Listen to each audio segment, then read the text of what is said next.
celebrate your passing record. I know this isn't the result for you, but can you kind of talk about your, what it means to wear the first records? Really, I can care less for the records. I really just wanted that win for us. It means everything to win my guys. We've just been through so much, and to not finish out how we wanted it's a bad feeling. It leaves a bad taste in my mouth. But like Coach said, I'm really proud of our guys. Like things we've accomplished and where we come from. It's just been a lot, and I'm just so proud of those guys. Any other questions here for the athletes? Go ahead, Will.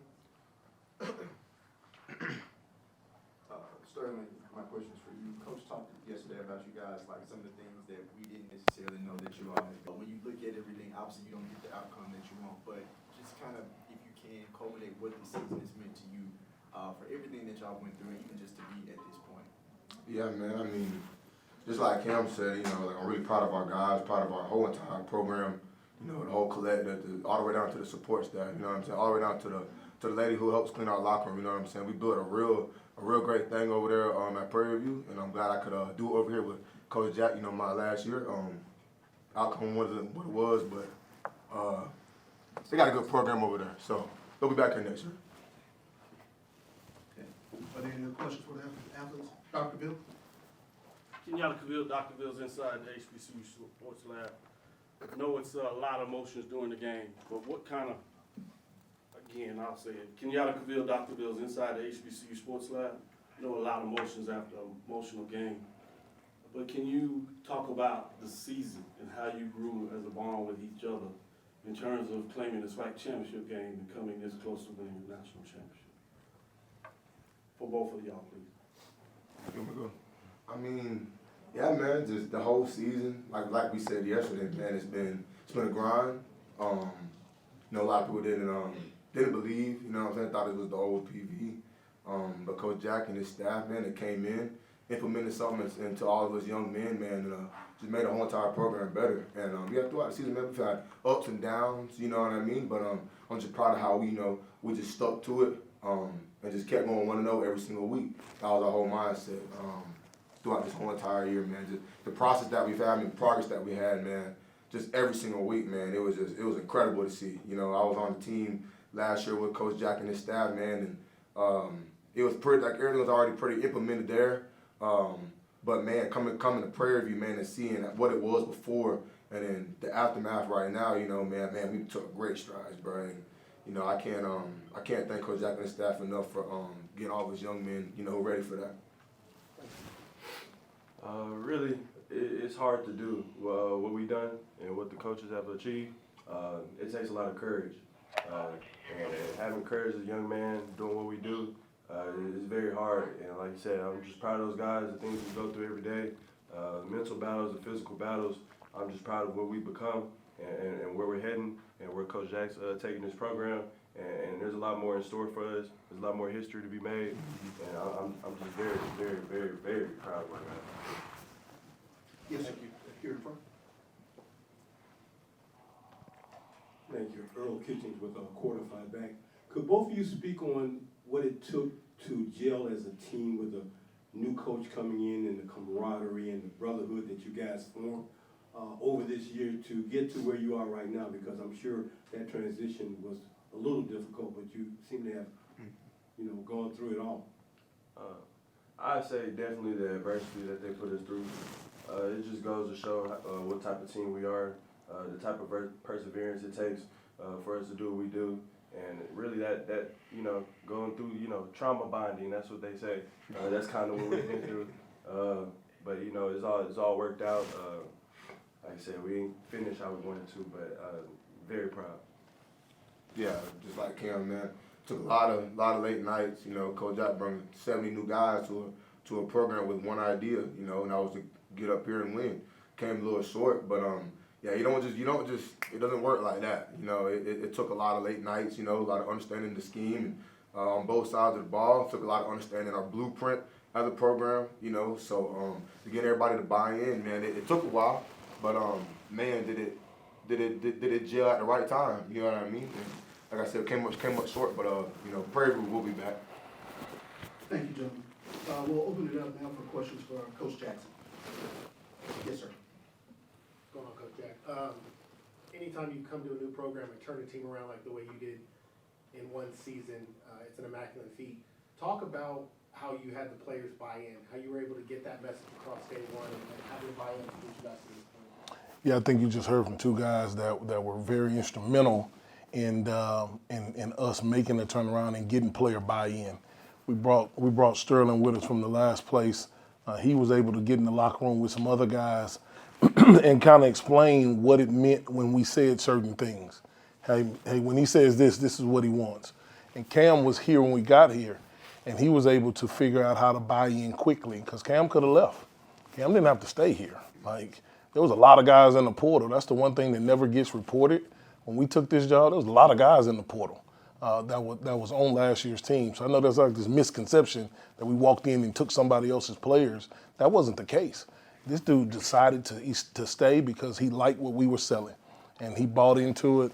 Him and 33 other guys, and they were able to work through the issues.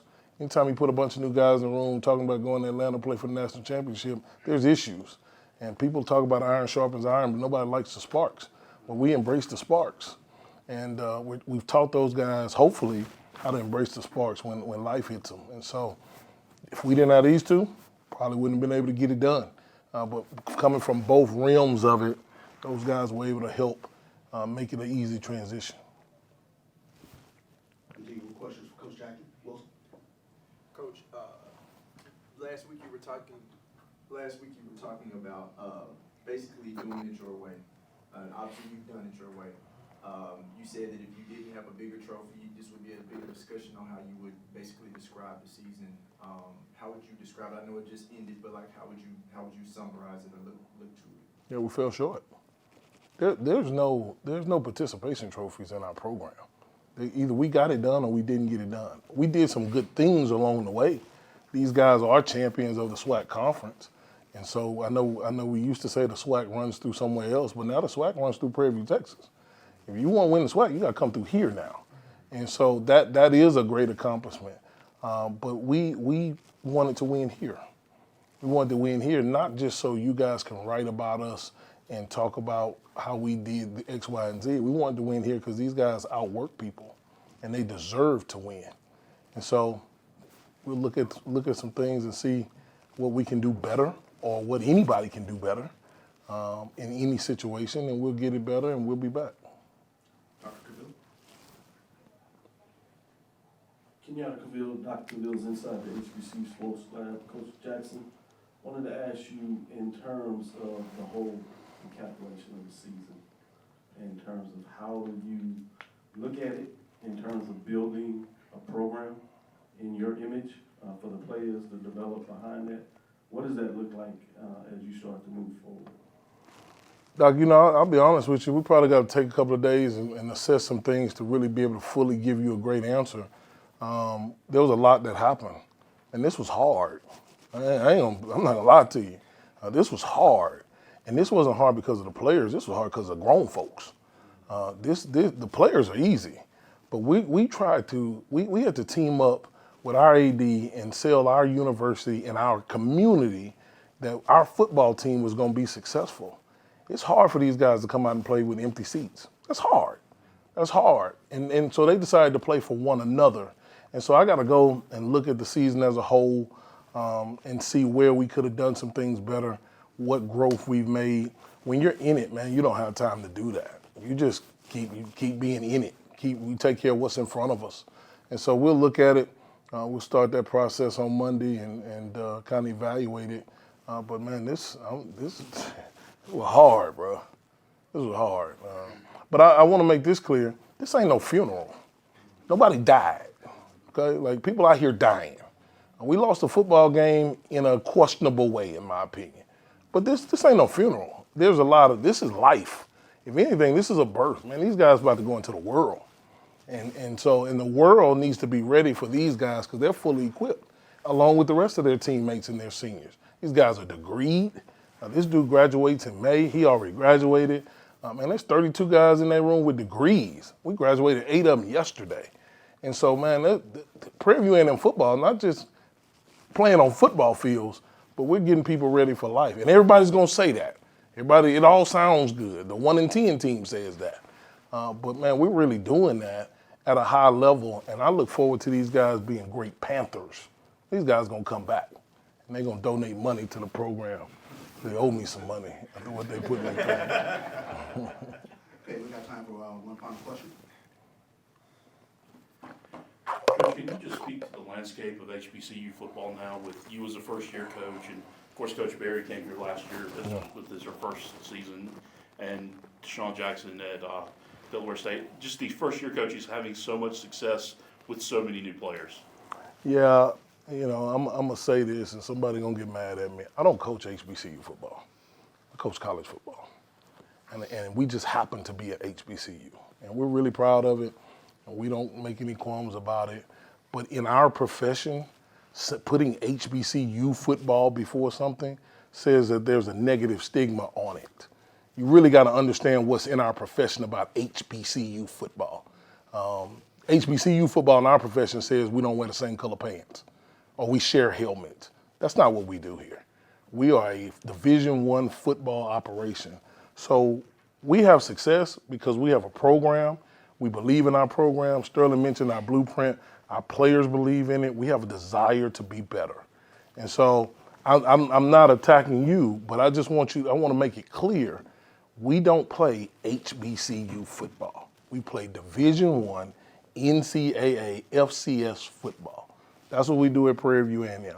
And in order to do that, in order to continue to do that at a high level, we've got to continue to move when the landscape moves, and we got to be ready when things change, because they're changing daily in our profession. Thank you, Coach Jackson. Thank you. Go Panthers. Cameron, Sterling.